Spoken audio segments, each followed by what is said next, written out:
I liked the attention that Snapchat gave me. I proudly boasted about my high Snap score to my friends and dropped my profile at any moment possible. Hundreds of messages, images, videos flowed through my phone every day. It was hard to keep up with. But there was nothing that made me happier than to lead on overexcited boys, dropping a message every now and then.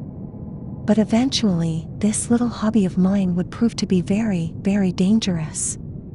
Ever since that fateful day, I have never used Snapchat ever again.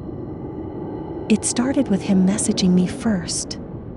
Unassuming, his name was Darren, his bitmoji, your typical frat boy. His message was simply a winky face with a love heart next to it. Very straight to the point. I noticed that the message had been from almost a week ago, but shrugged it off. They all jumped at the chance to start a conversation. I sent him a brief video of me sticking my tongue out, the caption, "Hi." As expected, it was opened almost instantly. And then nothing. At the time, I made up some vision of Darren being all flustered and unable to reply, and laughed. But the next day, there was still no reply. The day after, still nothing. And again, and again. Now, there was nothing unusual with boys who stopped messaging me. Some caught on to what I was doing, or others were frustrated with my slow response time. But there was something that was universally clear: they all replied to the first video, without fail. Darren had not, and it made me frustrated. I broke the mold, deciding to drop a photo of me with a pouting face. I smiled deviously as it was opened again, and then ignored. It was at that point that I checked out this Darren guy, clearly. Low bit score, no mutual friends, and no access to his Snap map. I made it my personal goal to bend him to my will, as I had done so many times before. Sure, there was the odd stubborn type, but I was confident in my abilities. Or so I thought. I took a more direct approach, asking him, "Why aren't you replying? Didn't you want something?" A pause, and then a reply, to my embarrassment. "Nah, I'm good." I was tempted to hurl my phone at the wall in anger. "Why not?" "You're acting like a child. Calm down." This time, I did throw my phone.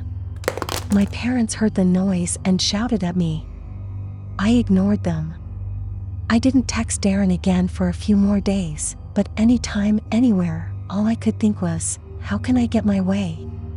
When he did send a message, I jumped at the opportunity. Gone was the tradition of making them wait hours.